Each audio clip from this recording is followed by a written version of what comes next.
বিদ্যুৎ দিয়া বড় লোকেরা যদি এসি চালাইতে পারে তাহলে গরিবরা কেন রিক্সা চার্জ দিতে পারবে না? আর এটার জন্য কি এমন হয়ে গেছে যে অটো রিক্সা চার্জ দেয় বলে দ্রুত এই অটো রিক্সা সরায় ফেলতে হবে, বন্ধ করে দিতে হবে কেন? আপনারা কি জানেন এই অটো রিক্সার মাধ্যমে কত মানুষ, কত নিরীহ মানুষ তার পেট চালায়? হ্যাঁ, আজকে আমি অটোরিকশা নিয়ে কিছু কথা বলবো, কারণ সোশ্যাল মিডিয়ার বদৌলতে আমি কিছু ফুটেজ দেখলাম আজকে। এই ফুটেজগুলো দেখার পর ভাই আমার হৃদয়টা কাঁপে উঠছে। মানুষের পেটে লাথি দিচ্ছেন কেন? আমার দেশের রিক্সাওয়ালারা কি এমন দোষ করলো যে আজকে তাদের পেটে লাথি দেওয়ার মতো উপক্রম চলে আসতেছে? এই যে এনজিও বাদ নিয়ে কিছুদিন আগে আমি কথা বলেছিলাম যে এনজিও বাদরা মূলত বাংলাদেশে কি করতে চায়, পাবলিক যত গরিব থাকবে এরা বিদেশ থেকে তত বেশি ডলার অনুদান হিসেবে নিয়ে আসতে পারবে, সেটার জন্যই কি তারা বাংলাদেশে কাজ করতেছে? এই যে গরিব মানুষ, রিক্সাওয়ালা, ভ্যানওয়ালা, খেটে খাওয়া মানুষগুলোর পেটে যে লাথি দেওয়া হচ্ছে, এটা কি একবারও আপনাদের বুক কাঁপে না? কষ্ট লাগে না? নাকি ভবিষ্যতে এই মানুষগুলো বেকার হয়ে যখন রাস্তায় ভিক্ষা করবে তখন ভিক্ষুক দমনের জন্য পশ্চিমা বিশ্ব থেকে আবার ওই ফান্ড নিয়ে আসবেন যে বাংলাদেশে দারিদ্র্য বিমোচন করার জন্য আমাদেরকে কিছু ফান্ড দেন?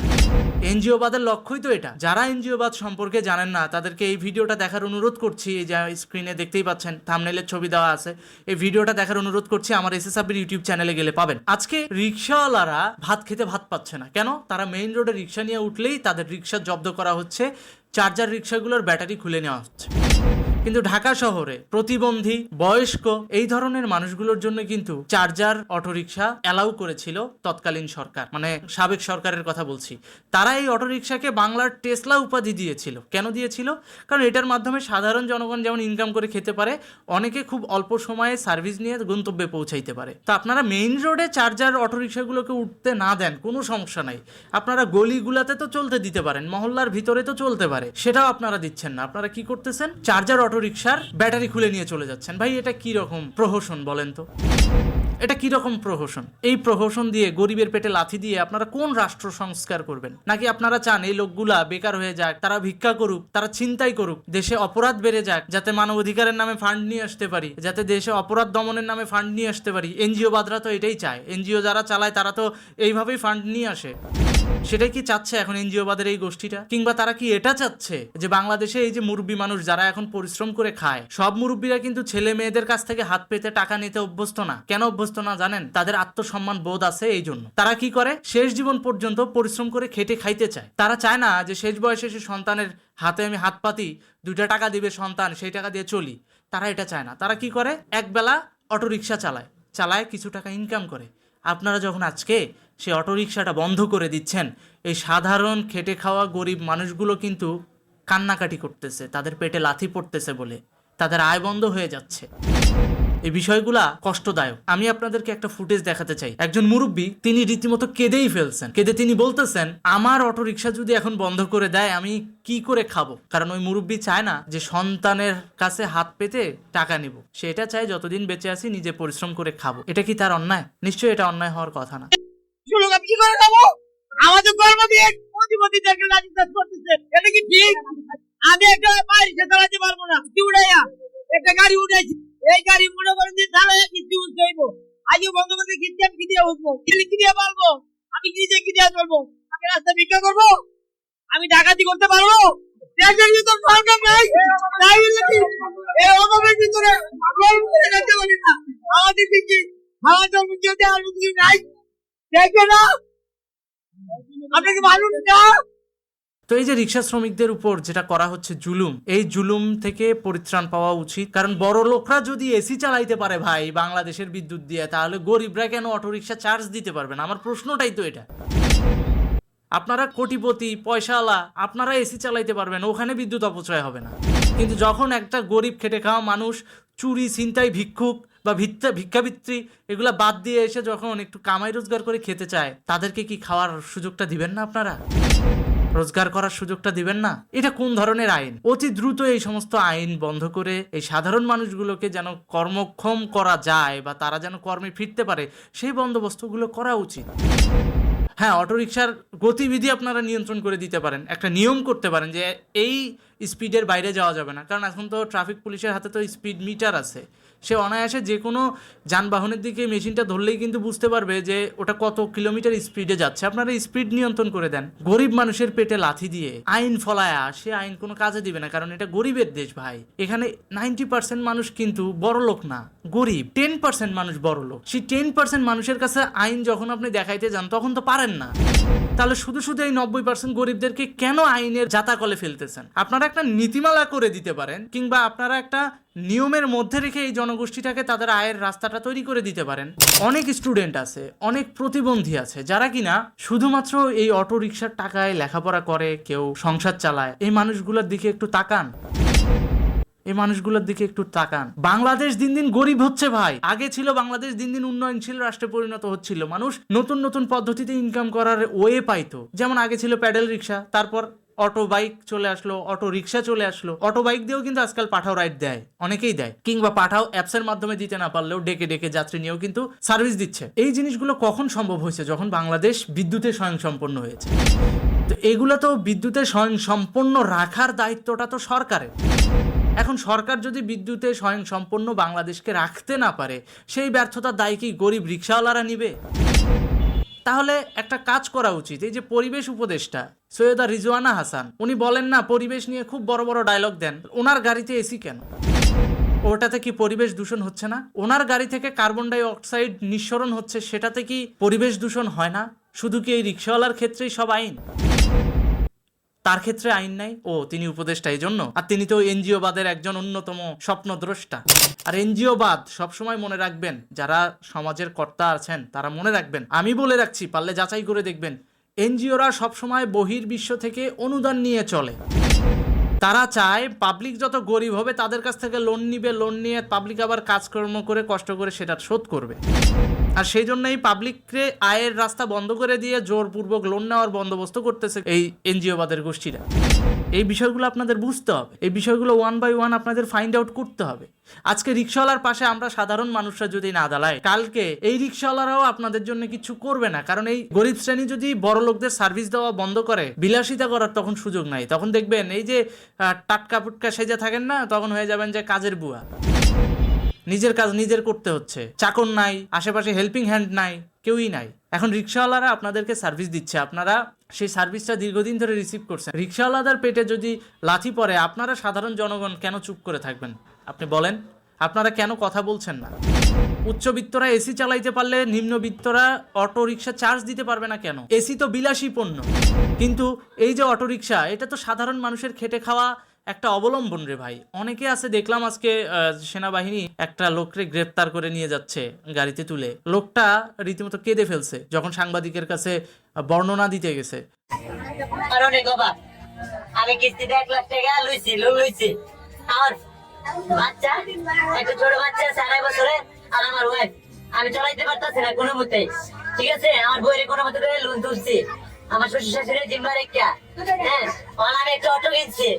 আমার বাসায় আজকে একটা টাকা নাই, আমি কেমনে চলি? আমার সপ্তাহে সপ্তাহে কিস্তি 3,000 টাকা।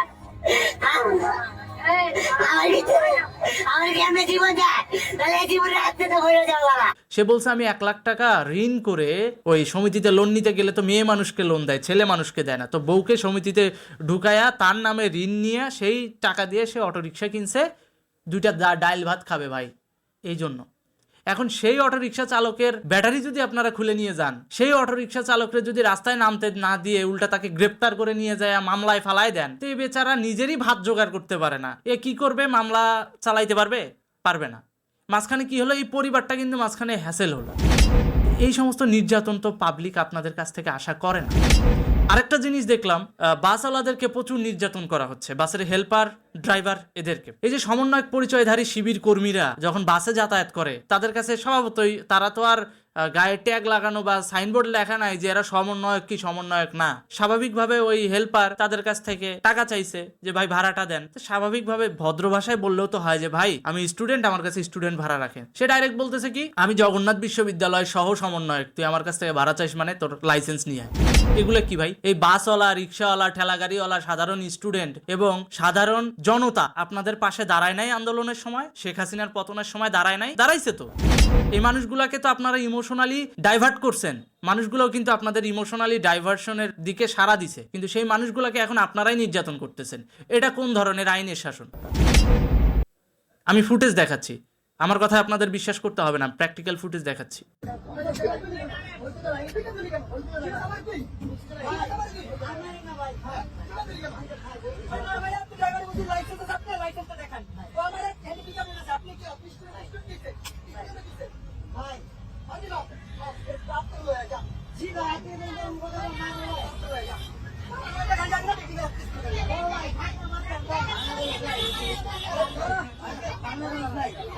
বিশ্ববিদ্যালয় সহ সমন্বয় আন্দোলনে যুক্ত থাকবে।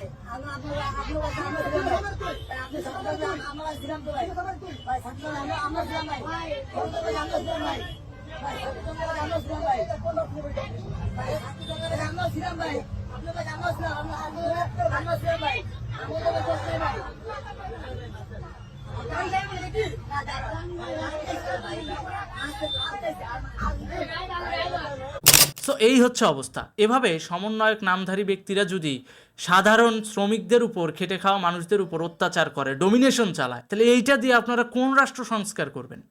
একদিকে এনজিও বাদের গুটি কয়েকজন লোক সব এভারেজ যদি আপনি টালি করেন, এই এনজিও বাদ, এই সমন্বয়ক মেইন মাথাগুলা, এগুলো মিলে যদি আপনারা একটা তালিকা করেন, 100 জনের বেশি হবে না, সব মিলে একেবারে টপ টু বটম। 100 জন মানুষের কাছে পুরো 16 কোটি 18 কোটি মানুষ জিম্মি। বাংলাদেশে যে জিনিসটা ঘটছে এখন, এটা শুধুমাত্র গরিব মারার কল, আর বাংলাদেশকে কিভাবে ডাউনফলের দিকে টানা যায় সেই পদ্ধতি। আর এটা নিয়ে ডোনাল্ড ট্রাম্প কিন্তু উদ্বিগ্ন। আপনি দেখবেন ডোনাল্ড ট্রাম্পের রিসেন্ট স্ট্যাটাসগুলো দেখবেন টুইটারে, তিনি কিন্তু বাংলাদেশের এই পরিস্থিতি নিয়ে উদ্বেগ প্রকাশ করেছেন। তিনি কিন্তু বারবার বলেছেন বাংলাদেশে যেটা হচ্ছে এটা সম্পূর্ণ জঙ্গিবাদের প্রাইমারি লেভেলের একটা স্টেপ। সংখ্যালঘুদের উপর হামলা হচ্ছে, সাধারণ জনতাকে জিম্মি করে, রাষ্ট্রীয় শাসনকে জিম্মি করে কিছু ব্যক্তিবর্গ এনজিওবাদের দাসত্ব করছে। শুধুমাত্র এটা বাইডেন প্রশাসনের নেগেটিভ ইফেক্ট বাংলাদেশে ইমপ্লিমেন্টেশন করা হচ্ছে, এই ব্যাপারে কিন্তু উদ্বেগ প্রকাশ করেছে স্বয়ং মার্কিন প্রেসিডেন্ট ডোনাল্ড ট্রাম্প। এই ব্যাপারে কিন্তু এখনই কিন্তু আপনার আমার সতর্ক হওয়া উচিত। নির্যাতন হচ্ছে, আপনি তাকায় তাকায় দেখবেন কেন? প্রতিবাদ করেন। এই সমস্ত সমন্বয়ক নামধারী জঙ্গিদেরকে আপনারা প্রোটেস্ট করেন। যারা বাস ভাড়া 10 টাকা বাস ভাড়া সেটা না দিয়ে তারা হেল্পারদেরকে থাবড়ায়। কিরে ভাই, এগুলা কি? এই খেটে খাওয়া শ্রমিক শ্রেণী যদি সার্ভিস না দিত, বাস শ্রমিক বলেন, রিক্সা শ্রমিক বলেন, এরা যদি সার্ভিস না দেয়, আপনি আমি এক জায়গা থেকে আরেক জায়গায় মুভ করতে পারবো না। তো সমাজের এই প্রত্যেকটা অর্গান আমাদের মাথায় রাখতে হবে, এই বিষয়গুলো খেয়াল রাখতে হবে। তো পরিশেষে একটা কথা বলতে চাই, রিক্সাওয়ালাদেরকে আপনারা অবমূল্যায়ন করতেছেন, অবমূল্যায়ন করিয়েন না। এটা কিন্তু আইনের মাধ্যমে, নীতিমালার মাধ্যমে সমাধান করা সম্ভব।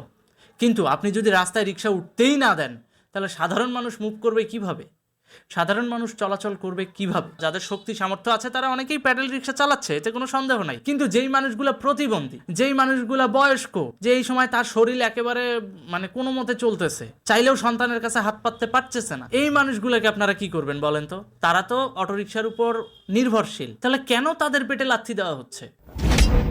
বিষয়গুলো সত্যি বেদনাদায়ক। আমার এটার জন্য কষ্ট হয়।